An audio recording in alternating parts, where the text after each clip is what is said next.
Welcome back to Digital Perspectives, guys. Okay, so real quick, I'm going to play two intros for you guys, and I love them both.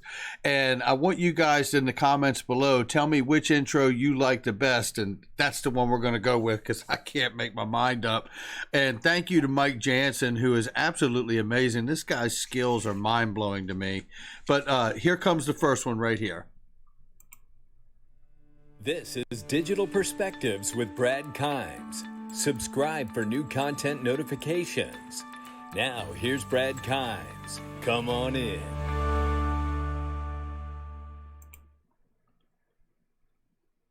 And here is the second one, guys.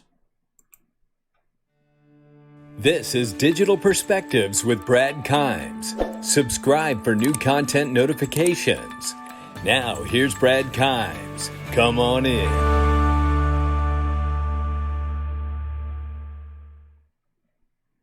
Yeah, there it is. All right, let's get to it. Leave a comment in the comment section. Let me know if you like the first or the second one better, and that's what we're going to go with. You guys make the decision. And let's start off with this morning, because what a beautiful sight this is. Yeah. How about that? Man, does that look great? I could just sit and watch it like a screensaver, you know, just let it go. Yeah. Now this morning, when I first woke up this morning, we were actually up 10% on the 24 hours. So we're going to keep an eye on this, but this is so nice to see the price action moving, right? I know we're up over 20%, if not almost 30% on a 7-day, at least 20% or 25%, somewhere in there. But nevertheless, this is very exciting. In fact, I am going to check just really quickly. No, it's we are now officially up 32.69% on the 7-day for XRP. 32.69%. We are up on XRP for the 7-day. Now that is something. And shout out to Bitcoin. Bitcoin at 11,700, holding its own right now, and that's pretty nice. All right. Now, look, we're going to get into some topics today, and we're going to shift between two gears. We're going to talk about the lawsuit. We're going to talk about the Ripple IPO really quickly because of that implication, and then we're going to get right on to another narrative, which is about gold and the US dollar currency reserve status, global currency reserve status. Let's go ahead and get started on that. Here is the first article for today. We're looking at federal court dismisses investors' claims against Ripple regarding XRP. Now, I want to be very careful here because something doesn't feel complete. Okay, let's see this. A Northern California District Court has dismissed the claims made by two investors against Ripple regarding XRP as false. It goes through this really quickly. Northern California District Court findings released online in last 24 hours by Law 360 that claims regarding XRP, Ripple and XRP token made by two investors cannot be proven. The case was concerning the ongoing legal dispute, which began in May of 2018 between Ripple Labs and CEO Brad Garlinghouse, disgruntled investors as to whether native token is or is not a security by legal definition. They claim Ripple should have been made a formal application to the U.S. Securities Exchange Commission for their cryptocurrency XRP to become a security. The company is consistently adamant of the latter because of any direct connection between company Ripple and their token XRP, maintaining innocent on any legal wrongdoing during the course of this claim. In the case, the court found that the lead plaintiff failed to provide necessary evidence in the courtroom to support multiple claims regarding XRP, non-security status, Brad Garlinghouse personal holdings, monetary intentions, XRP sales strategy, as well as the company's software products. The court file concluded that all of these accusations were purported misstatements and that, in short, plaintiff fails to offer the factual allegations needed to show that Ripple and Mr. Garlinghouse's statements were falsely made. Ripple's legal team added that the outstanding fraud claims were unsupported leaps of logic. In 2019, they applied for a court dismissal against the mentioned plaintiffs. The latter responded with opposition to the motion, claiming to hold over a dozen false or misleading statements made by Ripple and CEO. The court hearing has today dismissed all of these statements as false.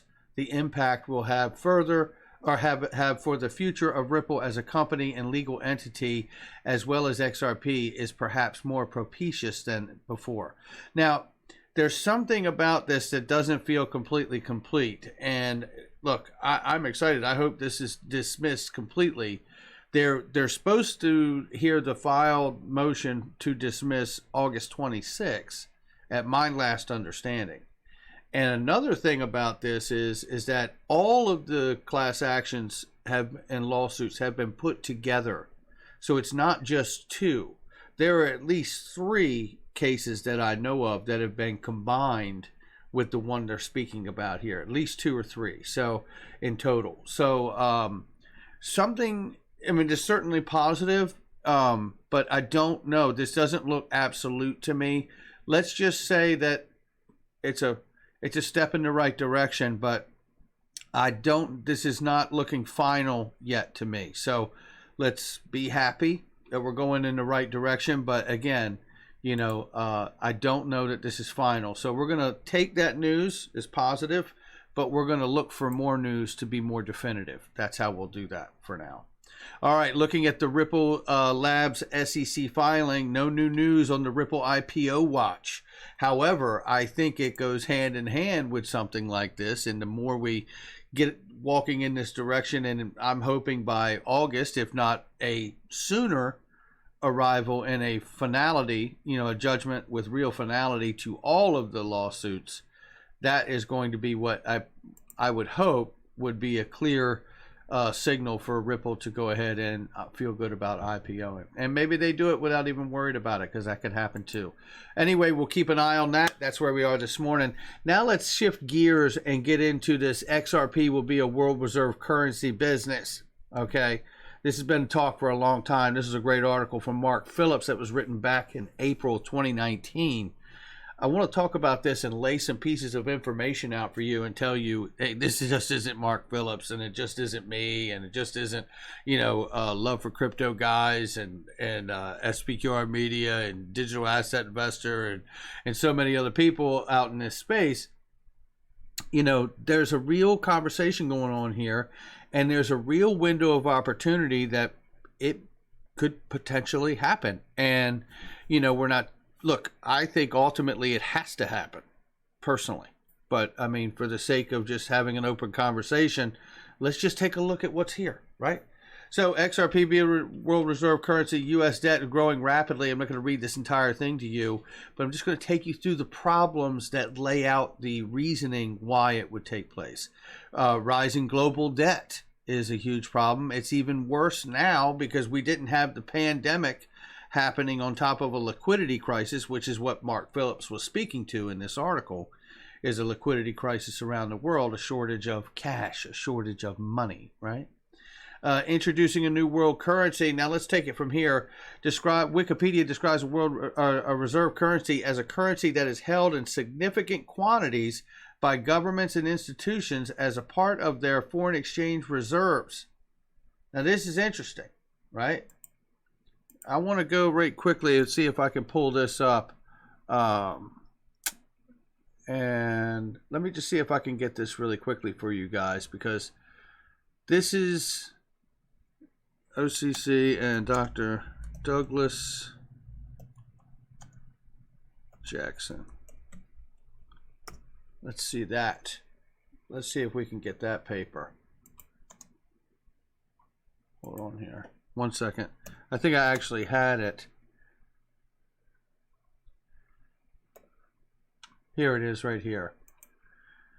Okay, so we're going to talk about this too here in a second. Let me pull this up and get this ready for you guys, because this is interesting as well. This is the OCC recent paper, and I wanted to bring this up as well, and I'm sorry I didn't have this up already. I meant to pull it up and forgot to. But what's interesting about this is that we're going to point some highlights. Now, this is a public opinion from Dr. Douglas Jackson to the OCC on the heels of the decision that they made about allowing banks to custody crypto, right? So let me just move through this and find the spot we need, and we will return back to this really quickly here. I just want to make sure we got it. set up where we need to. Here we go. Okay. So that's the spot we need to be. Now let's get back to it here really quickly. So introducing a world reserve currency, it's noted that it is significant quantities by governments and institutions as a part of their foreign exchange reserves. The reserve currency is commonly used in international transactions, international investments, and all aspects of global economy. It is often considered a hard currency or safe haven currency.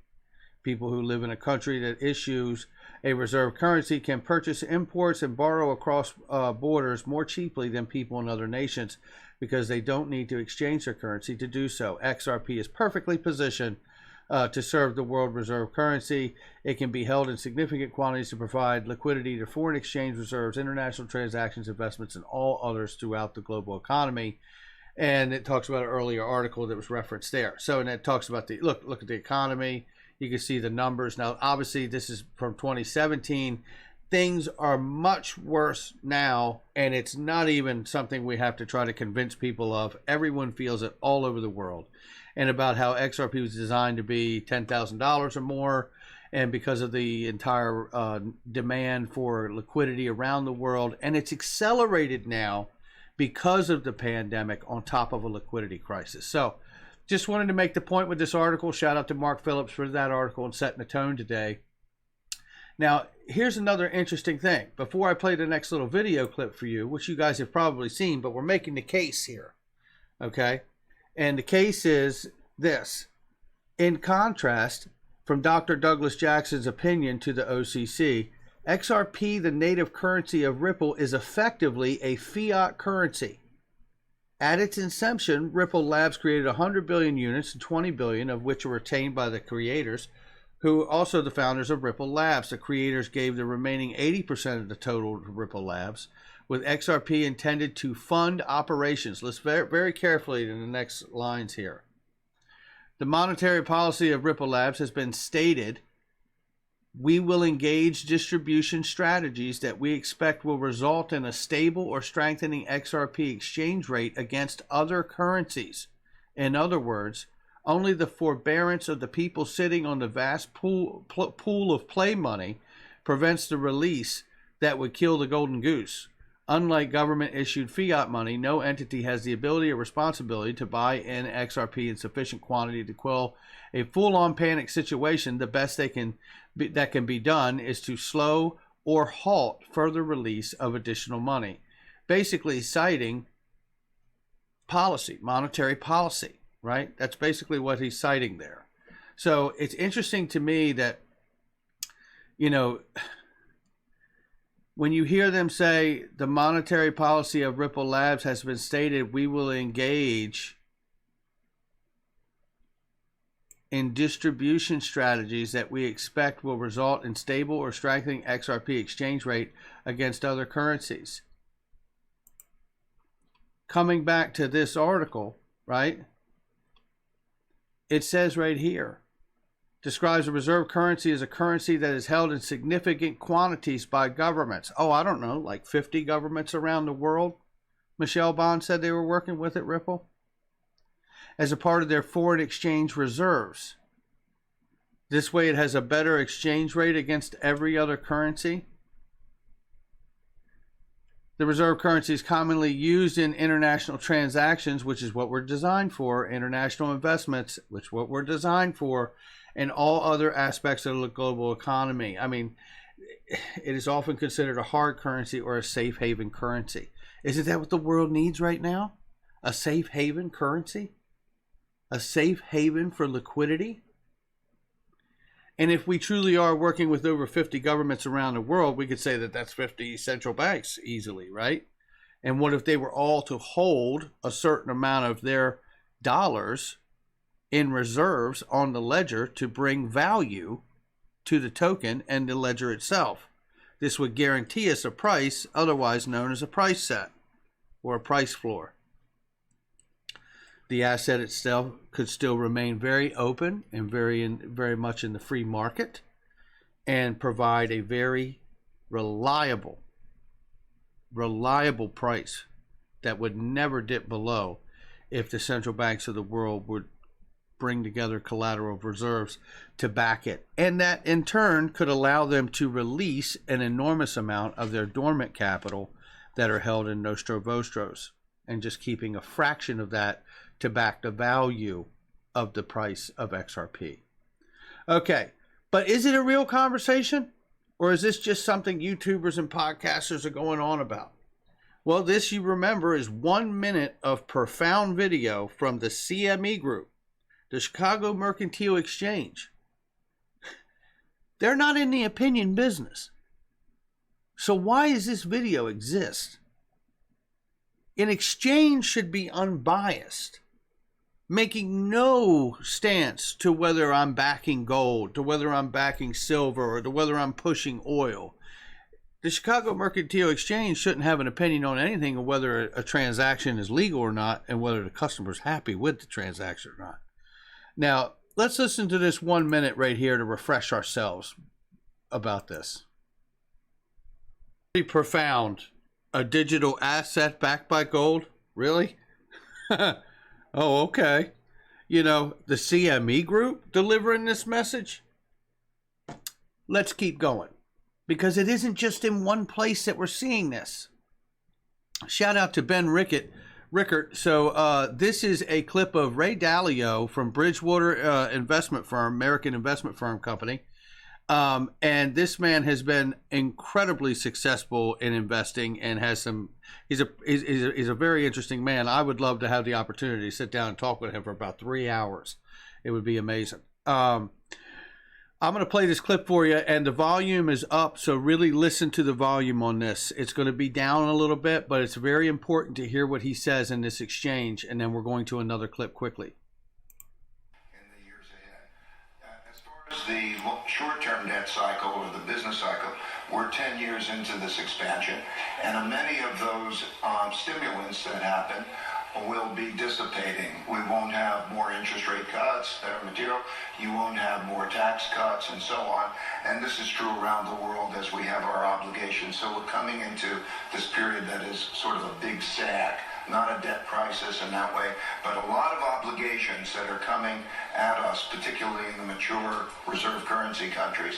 And they include pension obligations, healthcare obligations, and the like, large deficits which will have to be monetized. They'll print money to deal with that. There's a reserve currency issue. And then, of course, it's a reserve currency issue. Let's listen to the rest of it. We have the external conflict, or the issues of the rising of a great power in the form of China rising, and the United States having its let's say, relative decline. So we're at a point, I think, that is very similar to 1944. There's a war, after a period of war, there's a period which there's a peace, because nobody wants to fight the country that has and won the war, and there's a new world order. And there was a new monetary system. 1944, we established the dollar, reserve currency-based monetary system, and the like. And I think that all of those is going to really change the world order in dramatic ways in the next 10 years. Wow. And I mean, he just nails it. So yeah, Bretton Woods, 1944, after the war, they brought the USDollar in as the reserve currency. And what he's talking about now, what I believe, if I could be so bold to say, is the war we're in now is a monetary war. It's what we've been in for at least a decade or more. And it's obvious. And it seems to me, look at the smirk on the gentleman's face sitting beside him. Yeah, pretty remarkable. And I'm going to play you something now of somebody you may recognize. And again, make sure the volume is up for you on this. I've got the volume all the way up. Just check this clip out. This is Dr. Rajan. So Dr. Rajan, let's listen to Dr. Rajan here, who was at Swell last year.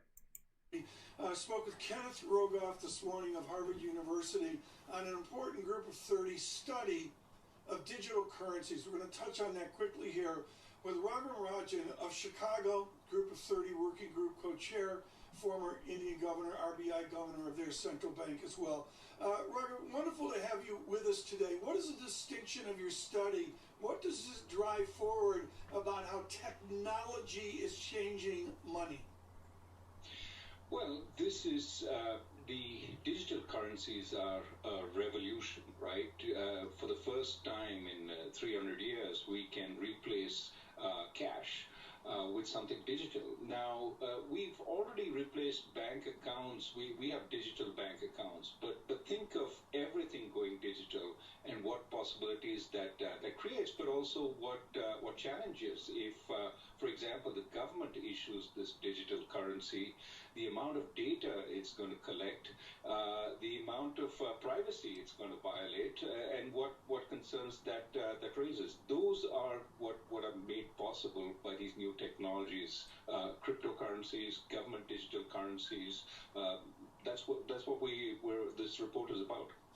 Listen to this part. When we talk about digital currencies, it's one aspect to talk about technology and just creating a digital form of what we already have. It's another to say we're debasing the existing currencies. Let's come up with an alternative that could preserve its value in tandem with gold. Which side are you on as the most plausible for the future of digital currencies? Well, it's the first. I think this idea of a private cryptocurrency, which is forever going to maintain its value, is interesting. But credible central banks have done that with fiat currencies. So really, the issue is once we convert that the cash, the stuff that you have in your wallets, into something digital, what new possibilities arise, and what new challenges? How do we contain all the concerns that emerge from that? And that's really what this is about. Dr. Rajan, I must...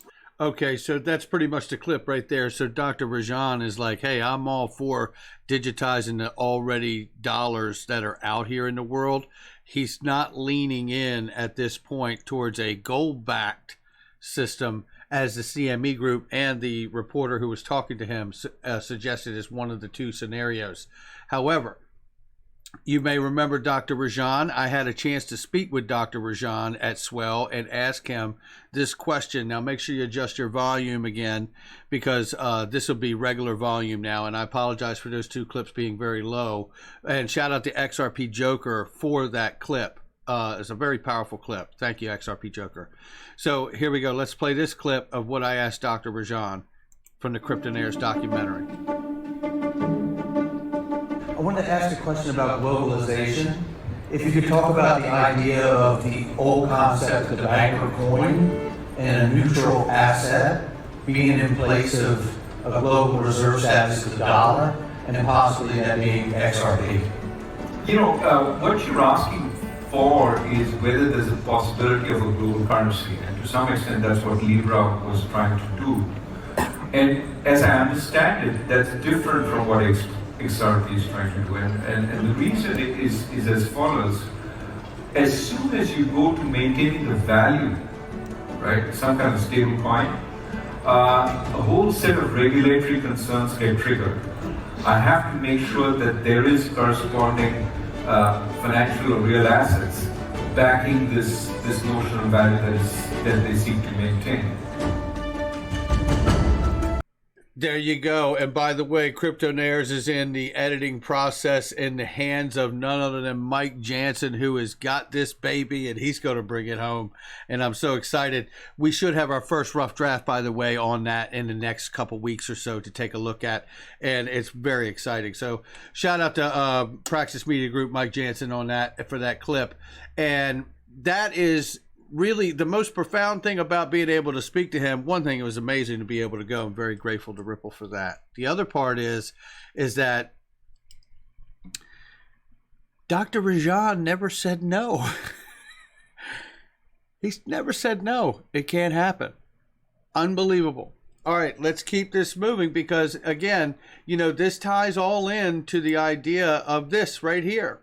Now, this is an article that is put out, and it's Epoch Times, and obviously they're pushing a gold company at the end of this, and rightfully so, because gold's going through the roof right now. And that's why I'm going to tell you about I Trust Capital if you haven't checked them out, guys. There's a lot of people that have lost their jobs, and I'm telling you right now, there's a silver lining to it all. You know, I Trust Capital, if you have to roll your 401k over, you can do it into a crypto IRA, and they've got the best rates and best deal for that, and they have the best deal for a gold IRA with $50 over spot price. So that's the plug for the day. And I want to tell everybody too, right while I'm here, you know, we had an XRP member, XRP Andy, who got hacked in this latest round of SIM card hacks, phone hacks. Guys, protect yourself. Please, please protect yourself. Pure VPN. Get your Pure VPN and make your identity anonymous and where your location is. And you can do this with your phone. You can do this with your computer. So that's the plug. I've got description links or links in the description for both of those. But in summation here, let's take a look at bringing this home, guys, because a new dollar backed by gold coming this October. Really? You mean like the CME Group was talking about? You mean like the way the reporter was asking Dr. Rajan about? You mean the way that we've been laughed at about? Do you mean the way that Judy Shelton has said she wants to do a gold backed in a cryptocurrency way about? There's a little too many coincidences coming together here, ladies and gentlemen. Let's take a look at this. So what we get down to here is this that I want to point out, and thank God I'm not going to read it all to you. It all comes down to what might happen this October.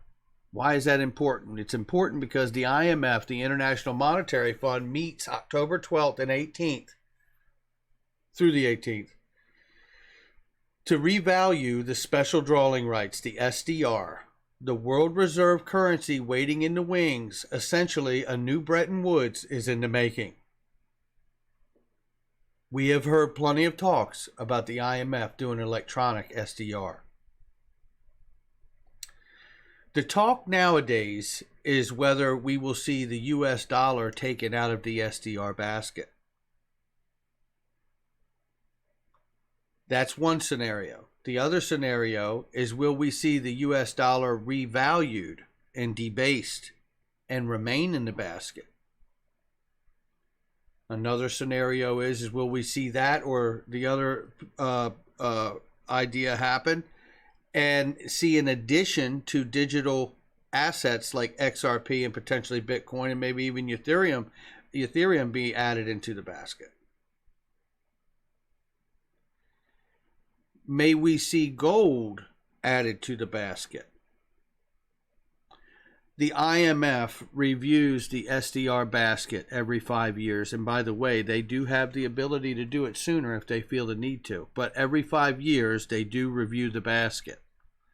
2020 is the year of that review. And October 12th and 18th, or through the 18th, whichever it is that time for them to do so.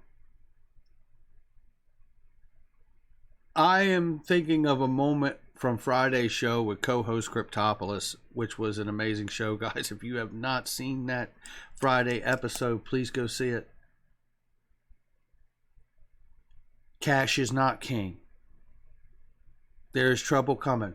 There's trouble coming in a big way, and one of these scenarios, I believe, is going to happen. Which one? Which combination thereof? I don't know. But I can tell you that we covered on Friday's show that the dollar is currently falling from the sky like a manhole cover. So the reality is, cash is not the place to be. And it's not financial advice. It's just an observation of what's taking. It's not financial advice. It's just an observation of where we are right now. And I think there's more trouble coming. We know that the Fed has printed more money than they have in the history of the Fed. And damn, that's not a statement right there. So at the end of the day, I think one of the next big windows for us to watch is, one, the court case for Ripple and the implication of what that could be for the IPO or not. Number two, I think it also stands to reason that, from the court case and a decision there, that XRP is clearly not a security, never has been. But a further clarification and designation, which I'm hoping we get before the end of the year, which that XRP is a currency. And to bring this thing home and land the plane here, if in fact XRP is put in that SDR basket of currencies, it will in fact be exactly that, a currency. All right, guys, that's going to do it for me. I hope you have a great day. Hit the like and subscribe. Please share with somebody you know. Don't forget, protect yourself. Protect yourself, whether it's through your 401k and trying to protect your 401k or your pension. Make sure you protect yourself and check out I Trust Capital. And if you've not done it yet, who doesn't need to protect their anonymity on the internet? Pure VPN. I've got a link in the description box. Click that link and start protecting your anonymity online. All right, guys, that's going to do it for me. Hit the like and subscribe. Share with somebody you know. I'll catch all of you on the next one.